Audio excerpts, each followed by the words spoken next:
Hello मेरे प्यारे साथियों। तो आज आप आए हैं आशीष वर्मा एमजीए यूट्यूब चैनल पर, जिस पर आपको इकोनॉमिक्स पढ़ाई जाएगी। आज हम इकोनॉमिक्स समष्टि अर्थशास्त्र का चैप्टर नंबर 2 यानी सिलेबस के हिसाब से चैप्टर नंबर 1 करने जा रहे हैं, जिस पर आपको समष्टि अर्थशास्त्र का चैप्टर नंबर 2 करवाया जा रहा है। समष्टि अर्थशास्त्र की कुछ मूल अवधारणाएँ, ये हमारे चैप्टर का नाम है।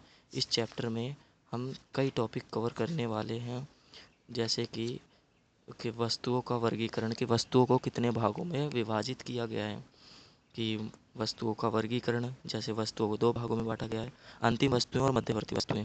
और दूसरा है उपभोग वस्तुएं तथा पूंजीगत वस्तुएं। और दूसरा टॉपिक है उपभोग व्यय की अवधारणाएं तथा घटक। इस वीडियो में हम इतने टॉपिक कवर करने वाले हैं। तो चलते हैं अपने पहले टॉपिक के ऊपर, कि वस्तुओं का वर्गीकरण। वस्तुओं को दो भागों में विभाजित किया गया है। पहला अंतिम वस्तुएं और दूसरा मध्यवर्ती वस्तुएं।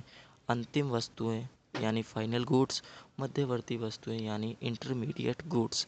इन दोनों के बारे में हम डीपली नेक्स्ट पेज पर पढ़ने वाले हैं, और मैं भी आपको अच्छे से समझाने वाला हूँ। तो हम चलते हैं अपने नेक्स्ट पेज पे, जिसमें हम जानेंगे अंतिम वस्तुएं हैं क्या, अंतिम वस्तुएं क्या है, इसका प्रयोग कैसे होता है। तो अंतिम वस्तुएं वह वस्तुएं हैं जो अंतिम प्रयोगकर्ता के प्रयोग के लिए तैयार होती हैं। ये वस्तुएं अंतिम प्रयोगकर्ता के प्रयोग के लिए तैयार होती हैं, और इसकी आय को राष्ट्रीय आय में शामिल किया जा सकता है। यानी कि इसकी आय को राष्ट्रीय आय और घरेलू आय में शामिल किया जा सकता है, परंतु जो इसके मूल्य में परिवर्तन नहीं किया जा सकता। जो इसका मूल्य है, इसमें परिवर्तन नहीं किया जा सकता, और इसमें फाइनल वस्तुओं को लिया जाता है।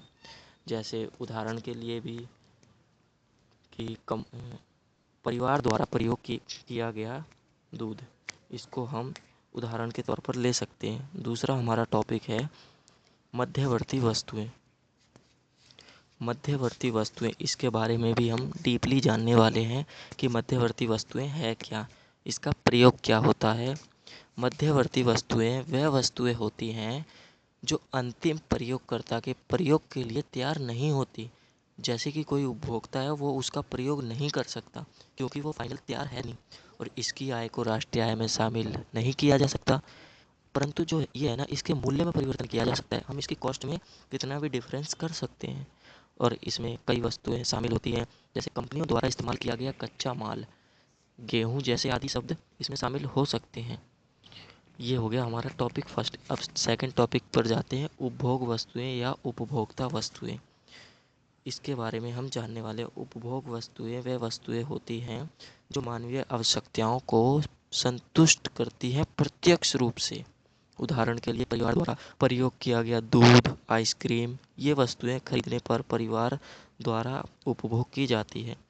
अब आते हैं हम उपभोग वस्तुएं या उपभोक्ता वस्तुएं कितने प्रकार की होती है। ये 4 प्रकार की होती हैं। पहले टिकाऊ वस्तुएं। टिकाऊ वस्तुएं वह वस्तुएं होती हैं जिसका प्रयोग किया जाता है कई वर्षों तक। इसमें टीवी, रेडियो आदि होते हैं। अर्ध टिकाऊ वस्तुएं वह वस्तुएं होती हैं जिनका प्रयोग केवल 1 वर्ष तक किया जा सकता है। कपड़े, फर्नीचर आदि जैसे हो सकते हैं। बाकी हम थर्ड टॉपिक पर जाते हैं, गैर टिकाऊ वस्तुएं। गैर टिकाऊ वस्तुएं वह वस्तु होती हैं जिनका हम एक ही बार प्रयोग कर सकते हैं। जैसे दूध को हम एक ही बार प्रयोग में ला सकते हैं। ये सब हमारा होता है गैर टिकाऊ वस्तुएं। अभौतिक वस्तुएं या सेवाएं। अभौतिक वस्तुएं वह वस्तु होती हैं जिन्हें हम देख या छू नहीं सकते।